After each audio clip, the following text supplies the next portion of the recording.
नमस्कार दोस्तों, UPSC, BPSC, PSC और सभी प्रतियोगी परीक्षाओं की तैयारी कर रहे साथियों का आज की इस चर्चा में स्वागत है। आज हम भूगोल के एक बेहद हाई यील्ड टॉपिक को डिकोड करने वाले हैं, भारतीय अपवाह तंत्र यानी इंडियन ड्रेनेज सिस्टम।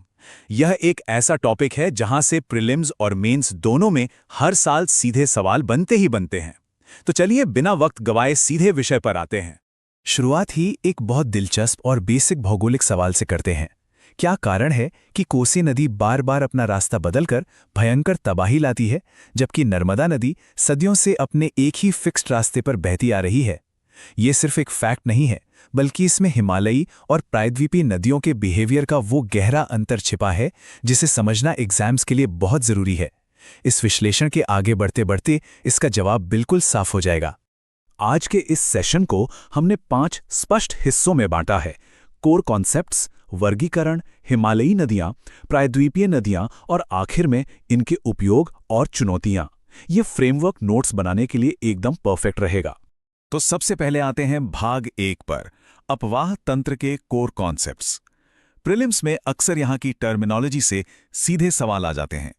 अपवाह द्रोणी यानी ड्रेनेज बेसिन और जल संभर यानी वाटरशेड के बीच एक बहुत ही क्रूशियल डिफरेंस है जिसमें अक्सर कन्फ्यूजन होता है।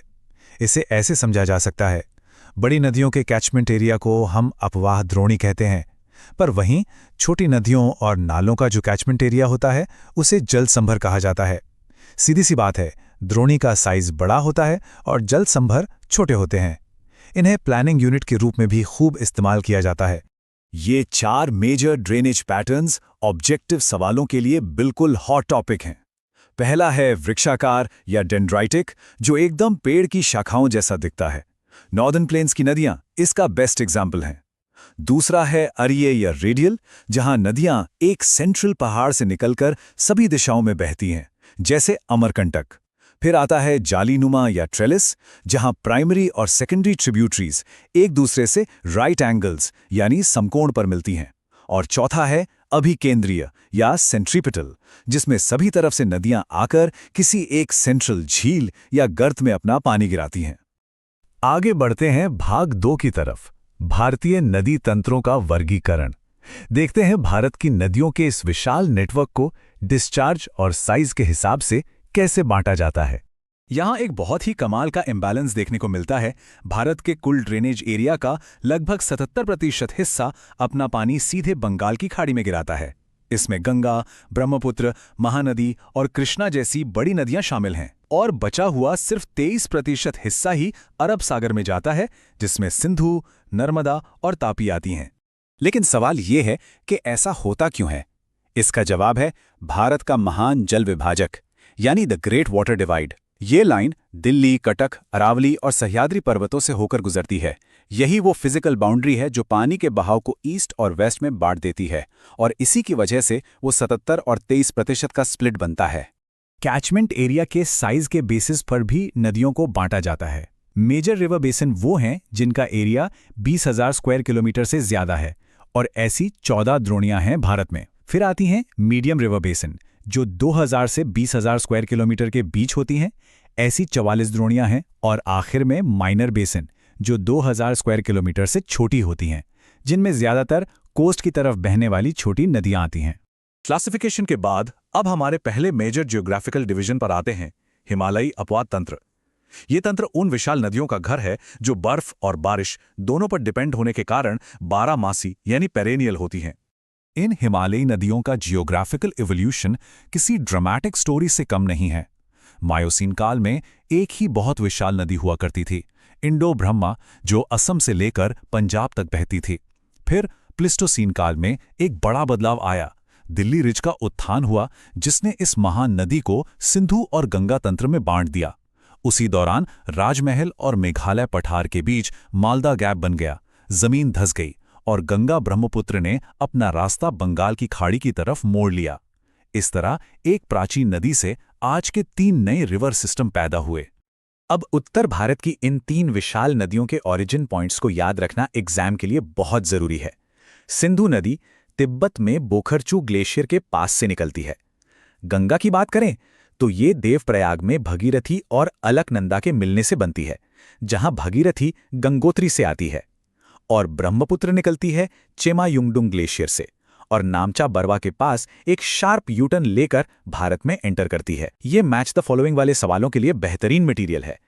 अब उस सवाल पर वापस आते हैं जो हमने शुरू में पूछा था, कोसी नदी को बिहार का शोक क्यों कहते हैं? दरअसल ये नदी पहाड़ों से बहुत भारी मात्रा में गाद या सेडिमेंट लेकर आती है। जब ये मैदानों में पहुंचती है तो वो सेडिमेंट जमा हो जाता है और नदी का अपना ही रास्ता ब्लॉक हो जाता है। मजबूरन उसे नया रास्ता बनाना पड़ता है और यही अचानक आने वाली भयानक बाढ़ का सबसे बड़ा कारण है। इसी तरह दामोदर नदी कभी बंगाल का शोक थी, जिसे बाद में दामोदर वैली कॉर्पोरेशन ने काफी हद तक कंट्रोल कर लिया। भाग 4, प्रायद्वीपीय अपवाह तंत्र। हिमालयी नदियों की यंग और एक्टिव नेचर को समझने के बाद चलिए अब थोड़ा दक्षिण की तरफ चलते हैं। यह पेनिनसुलर ड्रेनेज सिस्टम हिमालयी तंत्र से बहुत पुराना, अधिक मैच्योर और सीजनल है। पेनिनसुलर नदियों के आज के फ्लो के पीछे 3 मेजर ज्योग्राफिकल इवेंट्स हैं। पहला, टर्शरी पीरियड की शुरुआत में प्रायद्वीप के पश्चिमी हिस्से का नीचे धंसना। दूसरा, हिमालय के उठने के कारण उत्तरी हिस्से पर दबाव आना। और तीसरा, जो सबसे अहम है, पूरे प्रायद्वीपीय खंड का उत्तर पश्चिम से दक्षिण पूर्व दिशा में हल्का सा झुक जाना। बस इसी झुकाव ने नदियों के बहाव की मुख्य दिशा तय कर दी। तो उस दक्षिण पूर्वी झुकाव का नतीजा क्या हुआ? यही कि महानदी, गोदावरी, कृष्णा और कावेरी जैसी बड़ी नदियां पूर्व की ओर बहती हैं और ईस्ट कोस्ट पर विशाल डेल्टा बनाती हैं। लेकिन यहाँ नर्मदा और तापी बिल्कुल अलग हैं। ये अपवाद हैं। ये पूर्व नहीं, पश्चिम की ओर बहकर अरब सागर में मिलती हैं। ऐसा इसलिए क्योंकि ये नॉर्मल ढाल पर नहीं बहती, बल्कि रिफ्ट वैलीज यानी भ्रंश घाटियों में बहती हैं और डेल्टा के बजाय एस्चुरी बनाती हैं। यही वजह है कि नर्मदा का रास्ता फिक्स्ड रहता है। मेंस परीक्षा के नजरिए से देखा जाए तो इस पूरे सेशन में ये सबसे हाई गिल्ड हिस्सा है। हिमालयी नदियां ग्लेशियर से निकलती हैं और बारहमासी होती हैं, जबकि पेनिनसुलर नदियां पठार से निकलकर बारिश पर डिपेंड रहती हैं और सीजनल होती हैं। हिमालयी नदियां अभी युवा हैं, जो गहरे वी शेप की घाटियां और गॉर्ज बनाती हैं। इसके विपरीत पेनिनसुलर नदियां अपने ओल्ड एज यानी मैच्योर स्टेज में हैं, जिनकी घाटियां चौड़ी और उथली होती हैं। आंसर राइटिंग में इस डायरेक्ट कंपैरिजन को सीधे इस्तेमाल किया जा सकता है। आखिर में आते हैं भाग 5 पर, नदी जल का उपयोग और चुनौतियां। भूगोल केवल फिजिकल मैप तक लिमिटेड नहीं है, ये हमारे ह्यूमन डेवलपमेंट और मैनेजमेंट से भी गहराई से जुड़ा है।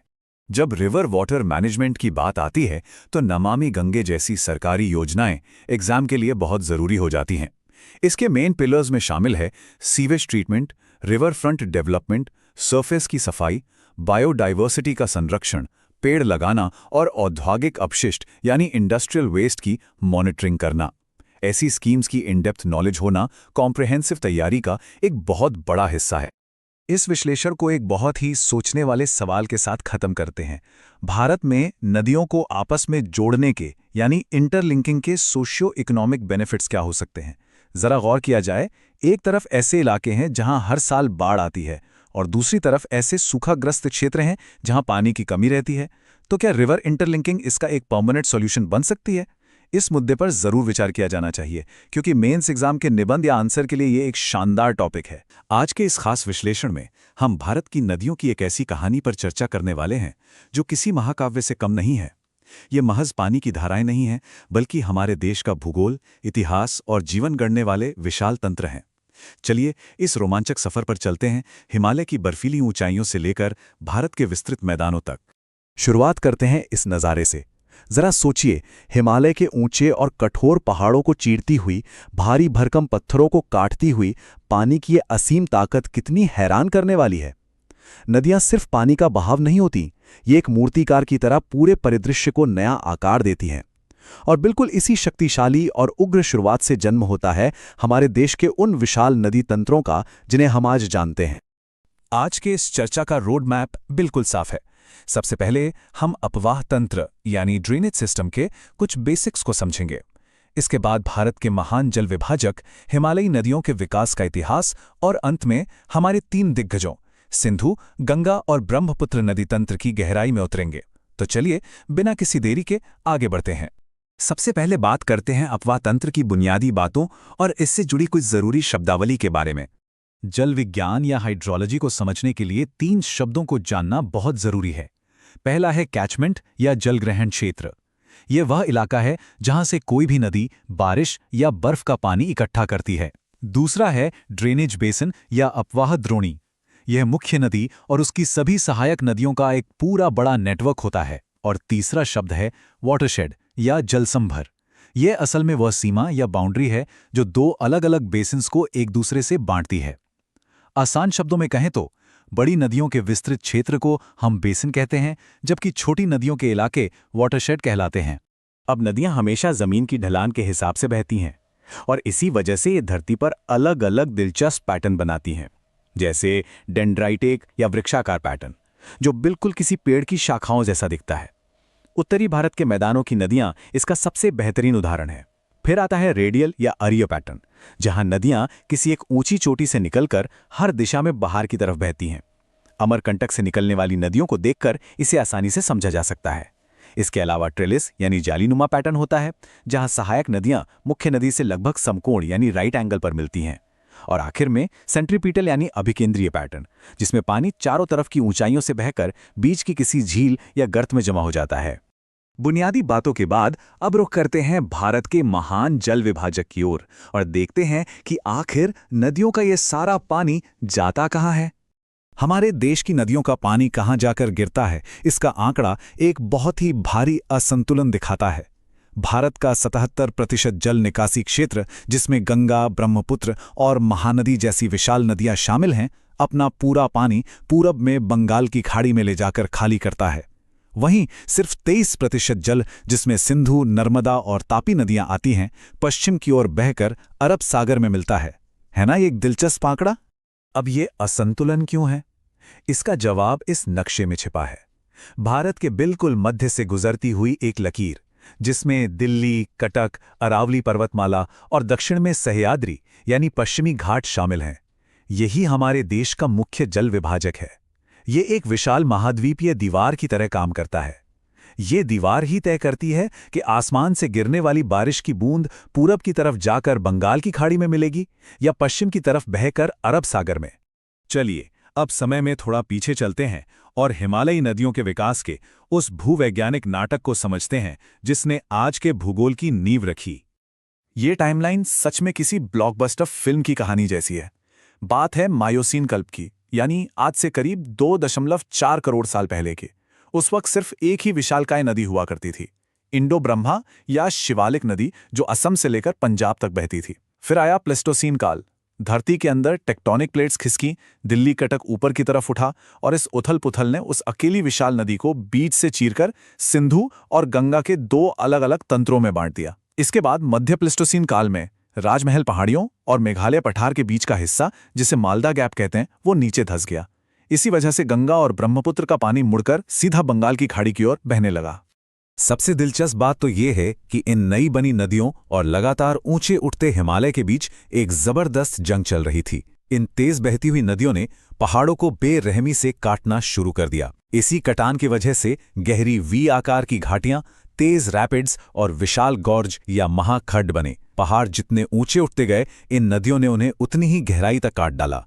हिमालय के इस ऐतिहासिक नाटक के बाद अब सीधा चलते हैं हमारे पहले दिग्गज की ओर, यानी सिंधु नदी तंत्र, जो पश्चिम का असली महाबली है। 2880 किलोमीटर, जी हां, ये सिंधु नदी की कुल लंबाई है। ये तिब्बत में कैलाश पर्वत श्रेणी के पास शेरमुख या लायंस माउथ नाम के ग्लेशियर से जन्म लेती है।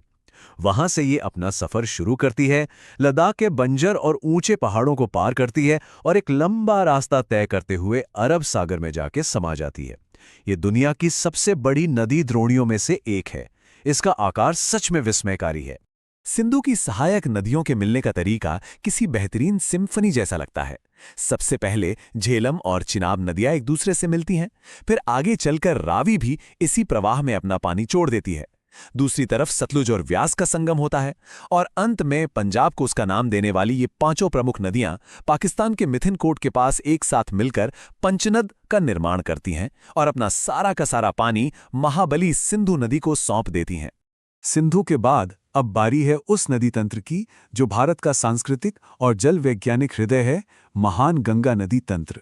2525 किलोमीटर लंबी गंगा नदी बिना किसी शक के भारत की सबसे महत्वपूर्ण और प्रमुख नदी है। इसके फैलाव का अंदाजा इसी बात से लगाया जा सकता है कि केवल भारत के अंदर ही गंगा द्रोणी का विस्तार लगभग 8.6 लाख वर्ग किलोमीटर में है। ये एक ऐसा विशाल बेसिन है जो उत्तर में हिमालय और दक्षिण में प्रायद्वीपीय पठार से आने वाली अनगिनत नदियों को अपनी गोद में समेट लेता है। अगर हम भौगोलिक नजरिए से देखें तो गंगा का जन्म बहुत ही खास है। गंगोत्री ग्लेशियर से भागीरथी नदी निकलती है और बद्रीनाथ के ऊपर स्थित सतोपंथ ग्लेशियर से अलकनंदा बहकर आती है। जब पानी की ये दो बेहद शक्तिशाली धाराएं देवप्रयाग के मुकाम पर आपस में टकराती हैं और एक हो जाती हैं, तब जाकर आधिकारिक तौर पर विश्वविख्यात गंगा नदी अस्तित्व में आती है। गंगा को उसकी असली ताकत मिलती है उसकी सहायक नदियों से। बाईं तरफ से यानी उत्तर की दिशा से रामगंगा, गोमती, घाघरा, गंडक और कोसी जैसी विशाल और तेज नदियां इसमें आकर जुड़ती हैं। वहीं दाहिने किनारे पर यमुना, जो कि इसकी सबसे लंबी सहायक नदी है, और दक्षिण के पठारों से बहकर आने वाली सोन नदी, दोनों मिलकर इसके प्रवाह को और भी विशाल बना देती हैं। लेकिन याद रखिए, प्रकृति के इस वरदान का एक विनाशकारी पहलू भी है। कोसी नदी को ही ले लीजिए, यह हिमालय से इतनी भारी मात्रा में अवसाद यानी गाद और मिट्टी बहाकर लाती है कि मैदानी इलाकों में यह खुद अपना ही रास्ता रोक लेती है। इसके बाद पानी नया रास्ता खोजता है, जिससे भयंकर बाढ़ आती है। यही कारण है कि कोसी को बिहार का शोक कहा जाता है। बिल्कुल इसी तरह अपनी भयंकर बाढ़ के कारण दामोदर नदी को भी बंगाल का शोक कहा जाता था। अब चलते हैं हमारे आखिरी लेकिन सबसे प्रचंड दिग्गज की ओर, ब्रह्मपुत्र नदी तंत्र, जो असल मायनों में पूर्व का पावर हाउस है। ब्रह्मपुत्र का जन्म मानसरोवर झील के पास तिब्बत के ऊंचे पठारों में होता है। वहां इसे त्सांगपो के नाम से पुकारा जाता है, जिसका मतलब होता है शोधक या द प्यूरिफायर।